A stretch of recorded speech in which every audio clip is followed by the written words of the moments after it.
Yes, welcome to the Jamaica Young Police channel. To our loyal viewers and subscribers, at the channel we are a group of law-abiding citizens who believe in the rule of law and respect the rights of every citizen, but not the ones who do not subscribe to such behavior. We do believe in and support preemptive strikes because it saves lives. That is a logical conclusion because preemptive strikes save lives and prevent the further loss of lives. We are all about saving lives on this channel. We at this channel aid criminals, their financiers, their supporters, enablers, and the likes with a passion, and we do not want them over here. Yes, let us repeat ourselves. We do not want any criminal supporters over here. Please, we do not want your views, your subscriptions, your likes, or your comments. Please go elsewhere where the red carpet is waiting for you. Over here, we want you, the criminal supporters, enablers, financiers, and all the likes, to go to prison or madness. Let me repeat myself. We at the Jamaica Young Police channel, we do not want the criminal supporters and their circle over here. We want you to go to prison or madden. Moving on to our video. Yes, right now you're looking at your LCD. These are men from Jonestown, known gangsters. Yes, some of the most notorious gangsters from Jonestown. Yes, Kingston 12. That's where I was from. I was born and raised. These are the men right here that you're looking at. That young men supposed to emulate and want to replicate, to live like them. Yes, and these are not choir boys, these are men who violate people's human rights. But yet still these are men who are put on pedestal by politicians in our community. All of these men right here, they were issued guns, M16 rifles, 9mm pistol by policemen who were assigned to the late Anthony Spalding, who was the PMP Minister of Construction. Yeah, they have the Tony Spalding there right there in Calismith Drive, you understand, in Concrete Jungle. So, most of the youths who are living in Jonestown Jungle, they might hear of General Starkey as if he's some hero. General Starkey wasn't a hero. General Starkey was a rapist. Yes, he was a rapist and a criminal. As a youth growing up, I used to despise him. And I was very happy when the police killed him. Yes, I never liked criminals as a youth growing up. I despise them. Because criminals are people who violate other people's rights. And you have, I'll talk about Al Capone named Joe Dog. See him there, right now, hungry and, I walk and I beg and I bought so many people he had killed. And he had nothing to show from it. All because of mindset. So, standing from left, that spur line, his name is Vincent Morrison. Yeah, Vincent Morrison is a known PMP LGBT, known PMP, People's National Party enforcer in Jonestown back then. Yes, that's from left. Then you have Jurilla, and that's George Spang. Then you have Jonas King, and yeah, that's one of them say General Starkey. That's his name. That's the name that they gave him. General Starkey is not originally from Jonestown or Williagat.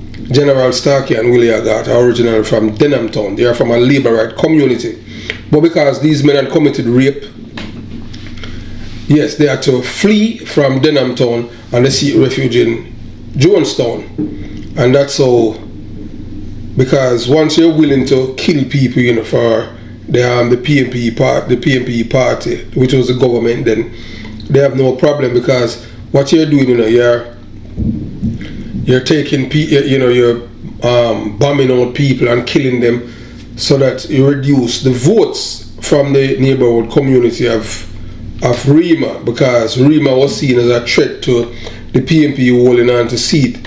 They knew that, to them, the PMP, they knew that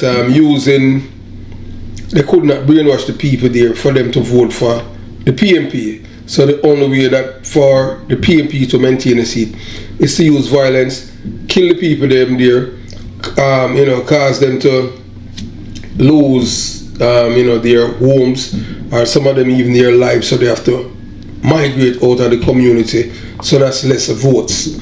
So everything was all about numbers. They didn't care about the people's life, that it was black people they were killing. You understand? So that's why I don't support criminality, because these men were used by politicians to destroy other people's lives in neighborhood Rima. The first time I have ever been to Rima was when I was a police officer. I could just stand at No Man's Land and look down there. Never been down there. Went to high school with youths from Rima, a youth named Paula Rassi and some other youth. And to be frank, some of the coolest youth them, yeah, trust me. Some of the coolest and the calmest youths them that I went to school with, that never give any problem. When I say problem, and I want you to listen to me. It's a youth that come, the youths that come from south, that south side. The youth that come from Tivoli, and the youth that come from Rima, that I used to go to high school with. These youths not get no trouble at school, It was people from my background, who used to get trouble, Believe you me, These youths were quiet, well-mannered. They're from ghetto, but them never seek no attention. You understand? One of them name, I am not going to call his correct name, them call him Salty. Yeah. He was a leader when I go to school. He used to play football for the school to St. Mary's College. You have a youth to come from Rimani and Paula Rassi. Yeah, used to play football too. And they never come to school to play football, and they always come and boy somehow, the coach just said, boy, them man are talented and then become big star. Yes, I have a virgin now from when me, the man older me, Oliver. Yeah, we used to live in an Oliver yard, and Oliver is the one that put our school on pedestal and take it on his back, and that's how we win the Ben Francis Trophy. That's in the 80s. Yeah, so good people come from the ghetto. I understand that Oliver is somewhere in America, and I haven't, from 1986 I haven't seen or spoken to Oliver. I see. And other people that from Jonestown. Yeah, so we're moving on now. Yes. So as I said, so these are the parasites, that you have seen there, that ghetto youths, ghetto youths kill each other because they speak highly of them when they are dead, as if they were decent citizens, when they were nothing but PMP criminals. I hate these kind of men with a passion, people who violate other people's human rights. Yes. So you would have heard DJs, glorifying known gunmen who have infringed on the rights of other Jamaicans, and they are lauded, celebrated, revered, emulated, and replicated by the low IQ people of our society who do not know that they were cultured to be criminals, criminal-minded, criminal supporters, and enablers. Today, I am going to tell you about a man who was a cross-dresser, yes. Anthony Tingle, aka General Starkey. Starkey used to wear frock. Yeah, man, so say, him have a little touch of rear admiral in him and them thing. Alright, him was a rear admiral. But them brutal, the rear admiral, them brutal. Yeah, like all the grumpy and all them man, the Bulby, the Zeeks. If you notice, all of the rear admiral are some terrible people, Yeah, man, them terrible. And them say even Blackman, Andre Blackman, is a rear admiral, because I'm not a girlfriend, not no kids. Yeah, them say a city pussy, I'm girl. Boy, can you believe it? So we continue the journey. Boy, I tell you, I don't know all them guys that do it still learn about for them thing, Yeah, so Anthony Tingle, he was across, aka General Starkey. He never served in the army, and he was not a general nothing. A fool, like a criminal. And William Agat, who, both men, they are originally from Denantown, a Labourite stronghold. But because both young men committed rape, they had to flee for their lives and took refuge in nearby Jonestown, Kingston 12 in the 1970s, the same community where I was born. These men weren't role models to decent, ethical, law-abiding citizens, but they were idolized by fools. General Starkey had never served a day in the military, so I don't know how he got the name General Starkey, who was a cross-dresser. A cross-dresser is a person who sometimes wears clothes usually worn by different genders. Yeah, that means a clothes a woman wear. You understand? I saw him do stream thing. So cross-dressing is wearing clothes associated with another gender within a particular society. Cross-dressers are generally men who wear clothes, makeup, jewelry, etc., usually worn by women. The term cross-dresser is the most neutral word to describe a person who dresses at least partially or part of the time in clothing associated with another gender within a particular society. So we're just gonna give you some context about this man now. So Monday, June 1st, 1981 is a date tattooed on the memory of flamboyant reggae singer Ika Mouse. So we are telling about Ika Mouse, because that's it, we have all of these things long time, but we see that them come out with it and I put him, this all rapist as as if he was somebody, So that's why, as my mother always said, one thing a lion eat is people with good memory. So here what Ika Mouse say, him a cross-dresser too, him and Starkey was friend. That was the day when 26-year-old notorious gangster Anthony General Starkey Tingle was killed in Jonestown by the police after returning from a dance. Ika Mouse was present and had a near-death experience. But I'm lucky, I told you would save him. Ika Mouse remember Starkey as the cross-dressing gangster who loved to drink Red Top, McEwan, Ale. That was three. Most people wouldn't know it called Tree Man. Tree Man. It was like a dragon thing, dark, and I never tasted it. I mean, a youth then and them thing. I don't even know if they make dragon anymore and them thing. The dragon was like the rival with Guinness. So that was a liquor. Tree Man, McEwan Strong Ale was Tree Man. Cause them junglists not to drink Heineken cause it green. Yeah, them foolish is that them don't drink Heineken because it green. So Heineken means to say you're a labor, right? You saw them stupid. That's how them brainwash the people them, You understand? So if them know as junglists don't drink Heineken, they might show it out of their back, carry back green, so they don't want to drink out of it, all them food. And back in them time, if you born and grow at Jonestown and you come out here in a green t-shirt or shirt, then kill us, so you're a labor, right? Because of that. So you're supposed to eat green. When green is the environment, you understand? And green is a part of the Jamaican flag. That's how stupid these people are. You understand? So him say, cause them kind of junglist not to drink Heineken cause it green. Nothing that person always query.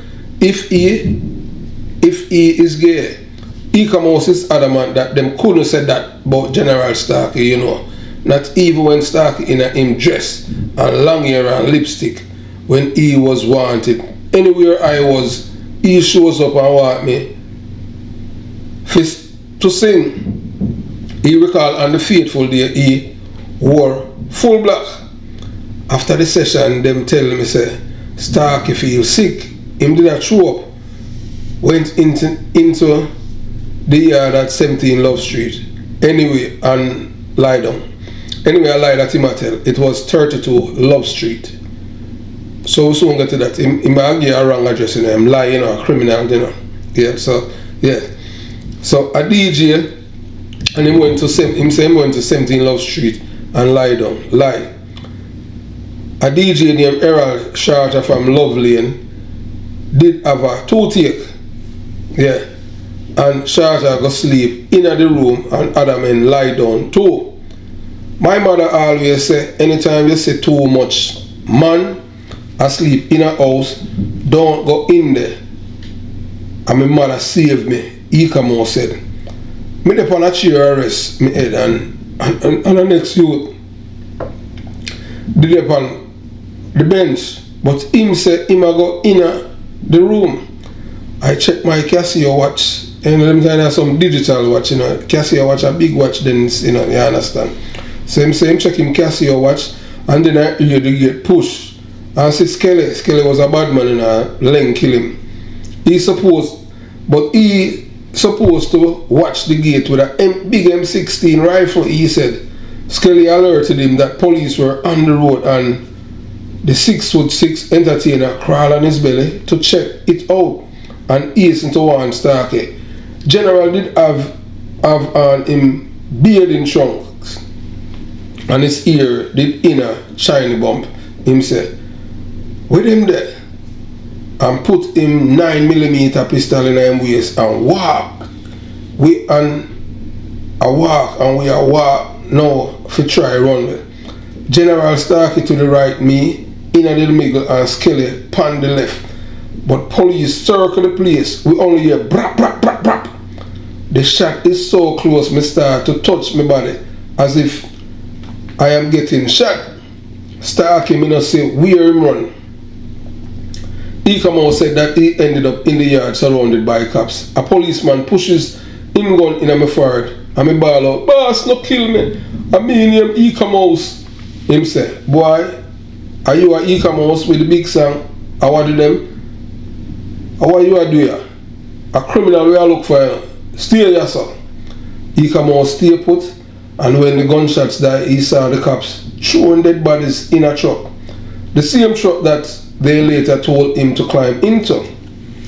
Them killed General Starkey and him brother too. The truck that them threw the dead body in lean on a 90-degree angle. And me see the blood run out. He said the deceased was listed as General Starkey's brother, Michael McLeod, Barrington Fitzroy, Paul Johnson, Errol Charter, Conrad Bryan, Leroy Reed, and Michael Jackson. So, I think most of the things where him say is true except about 17 Love Street. It wasn't 17 Love Street. So, you know, we soon will reach to that. So that's his story, you know. So he was a witness there that morning. He come out, the DJ. So we are going to tell you now, so in the 18th century, a rebellious enslaved person named Jack Manson, or Three Finger Jack, if you know the Jamaican folk tale. Three Finger Jack fled the plantation and become a menace to the British enslavers, who branded him a bandit and put a reward of £300 on his head, a whole heap of money that then time there. After an unsuccessful attempt at killing a slave trader, Manson was captured, jailed, and sentenced to death. But the night before his execution, he escaped and kidnapped the slave trader and held him captive in a cave in the hills of St. Thomas. Manson was killed by the Maroon leader named Kwashi, who tracked him down and shot him. Three Finger Jack was the first wanted man in Jamaica, and since his death 200 years ago, hundreds of criminals have made Jamaica most wanted list. So the first most wanted man in Jamaica was Three Finger Jack, and Kwashi killed him, you know. Yeah, Kwashi was the Maroon leader. You understand? That's why, you know, we never, you know, have no respect for you Maroon them, because them a traitor. Them help kill off our ancestors who were fighting for freedom for us. You understand? So it was not so easy to define the most infamous of the criminals were.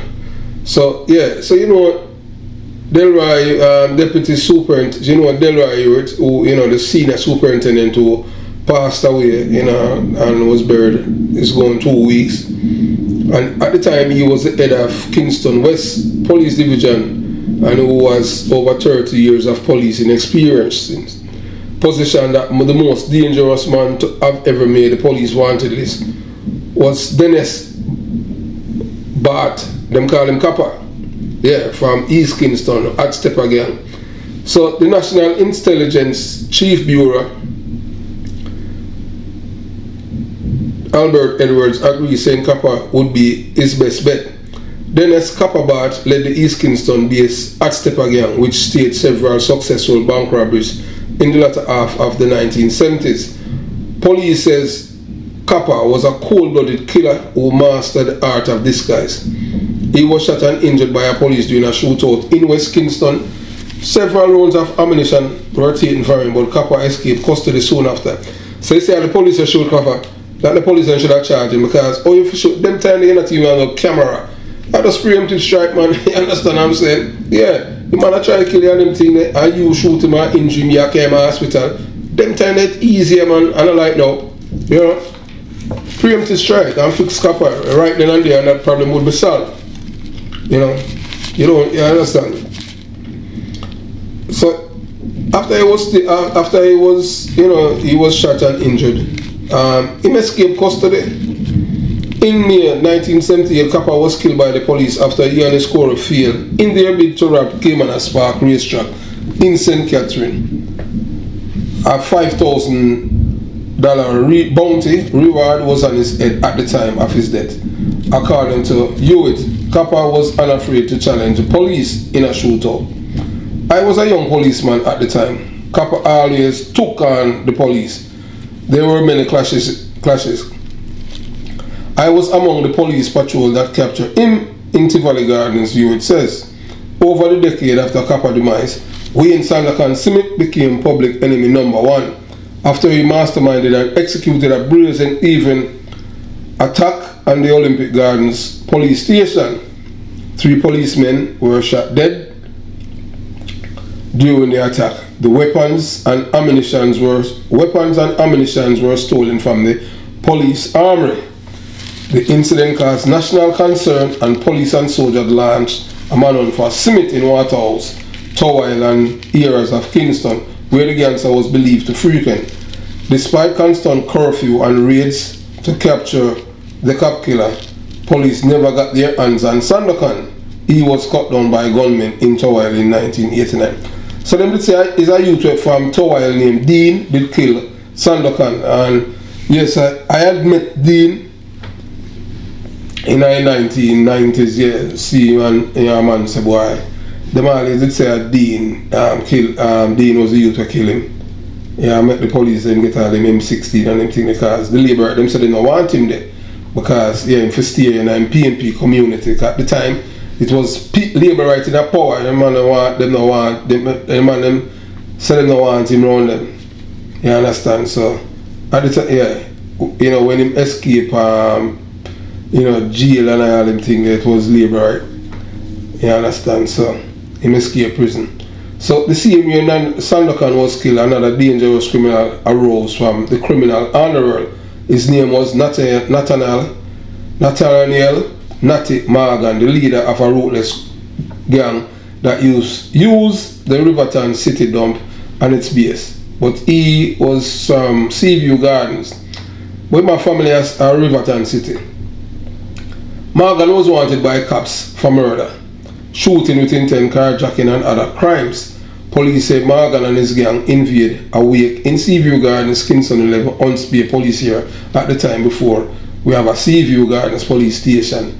Yes, and his gang invaded the wake, and which was being held for one of his victims and executed at least 6 men in attendance. So him kill a man and the man them guard the wake of the man, and him come there and kill 6 people. So that was my boss that arrested and charged him, Detective Inspector Ivan Thompson. And you understand? Even Sandakan, so you know, we're going to talk to Detective Inspector Ivan Thompson, so that you guys hear about these gruesome crime scene and even about Brock Carroll. So we have to make sure we make some time for that man, because that man our teacher, you know? Yes, that man our teacher, Ivan Thompson. Him get a raw deal in our police was, but I just saw it one him thing, you know. Sometimes I just part of life. So Natty Morgan escaped the gun court 1990 and remained at large until he was cut down a hail of bullets after cops had cornered the gang in Lake Spence, Spanish Town, St. Catherine, 8 months after. So for 8 months, you know, this man was Jamaica's most wanted man, you know. And for 8 months, you know, the people, them, he mounted a shootout where, man, the police them have, you understand? And the police were really giving him some problem was Bobby Weds, yeah. And Bobby lick a whole heap of fame, boy, the man him thing. Bobby did. And we and Bobby lick with the last boy, 1 and 2, Bobby lick with a whole heap of them, yeah. The man Bobby Reds, man, the player, man. Bobby lick with what the boy name again, the one there, I come from Seaview, and by the time him come out of the water with him gun, I mean, you understand? As him come up and rise up with the gun, Bobby just lick him with the 16. Boom! Yeah, man, Bobby Reds, man, lick him one shot and lick. I don't remember the boy shot. I mean, no say a shot, I don't remember his name right now, but yeah, man, Bobby lick with a couple of them, man. Well, You know, so that, you know, it was during them time that Bobby even solidified him name as a crime fighter, fearless crime fighter, yeah man. And yeah, and you know, yeah, boy, I don't even know I'm to the one in him Rashibul.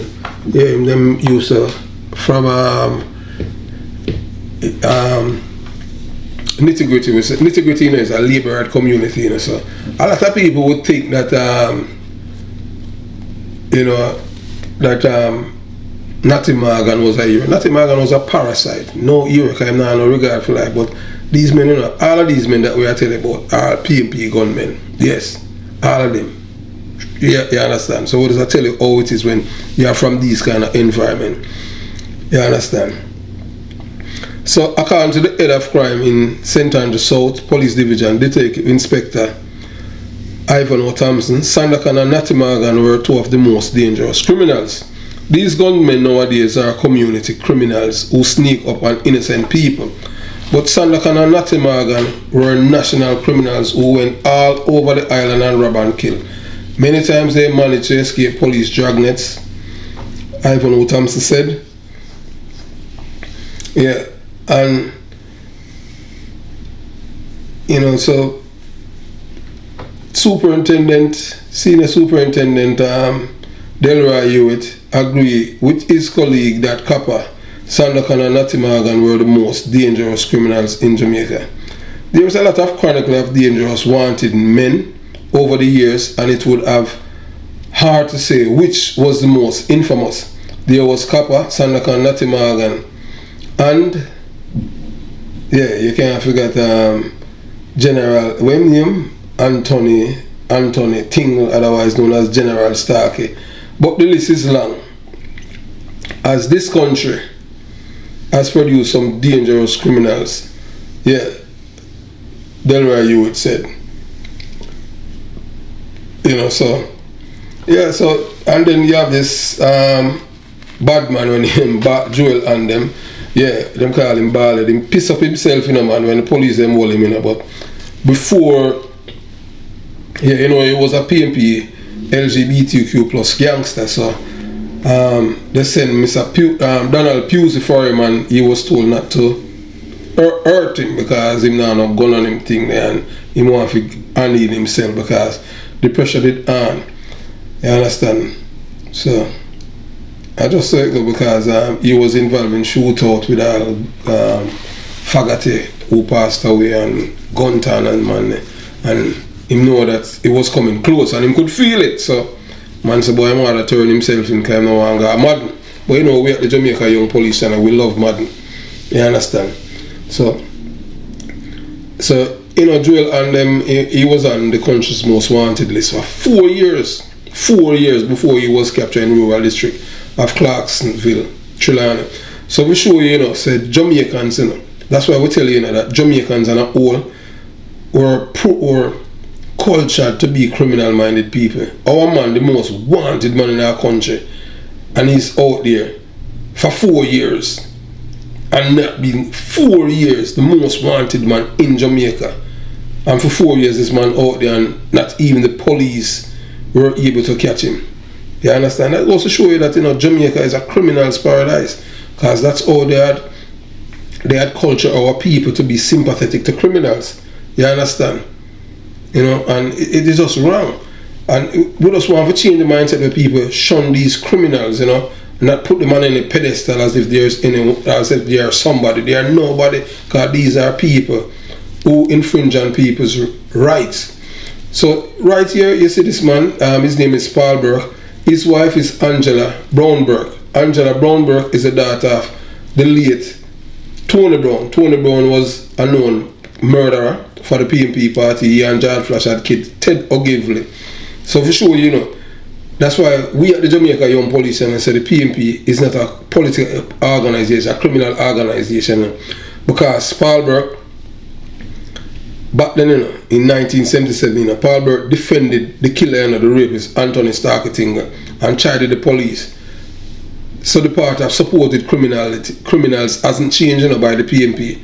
So we soon get there, you understand? So Joel and them has been charged with 2 counts of murder, conspiracy to murder, 10 counts of shooting with intent, 12 counts of illegal possession of firearm, kidnapping and robbery with aggravation.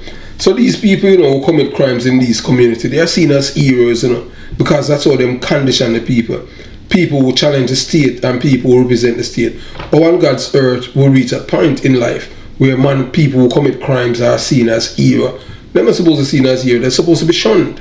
They understand, like man like Joel and them should be shunned. Joel and them should not be put on any pedestal as any top, Jamaican, but that's how it is in these communities. So that's why most youth can't wait to become the next Joel and them or Anthony Stark, because how people talk about them. So we are go right now to Anthony Starkey Tingle. Yeah, the one of them called General Starkey, the rapist and the killer that Paul Burke defended. This man, Paul Burke defended. He married to a member of parliament, who is Angela Brown Burke, the daughter of Tony Brown, Anthony Brown. Tony Brown is a known murderer that killed Ian Jadfron, that killed Ted Ogilvy. They were instructed to kill him, a government official, So it's only two times, in Jamaican history that we have government officials murder. Not 2 times, 3 times, because we have a judge that was killed. So you understand? We have a judge that was killed, Derek Yu, and he was killed by men aligned to the PNP party again. So yes, and they were sent there allegedly by Dana Williams to kill this man. The judge 3 times. So we have a judge that was murdered and 2 government officials, and all fingers point right back to the PNP party. So the PNP party is not a police, it's a criminal organization. One guy judge killed a judge, and yet still these people are still in the orbit of the party. It's a criminal organization operate like that, because the people who kill the judge should be shunned. So there's no decency among these people. So when people attack me, I'm not free for that, because I do not like criminals, period. And I am talking about one of them who's not from my community. Yeah, so this is the end of part 1, of Anthony Tingle, affectionately known as General Starkey, known rapist and killer, from who's originally from Denhamtown, and he had to run away from Denhamtown to Jonestown, where he seek refuge and become a menace to the people of Jonestown. And he was what led to his demise. He has lived a life of crime, and he was rightfully cut down by the police, led by Detective Tony Hewitt and others back then. So part 2 is coming up shortly. Have yourself a beautiful day. Jamaica Young Police Channel out.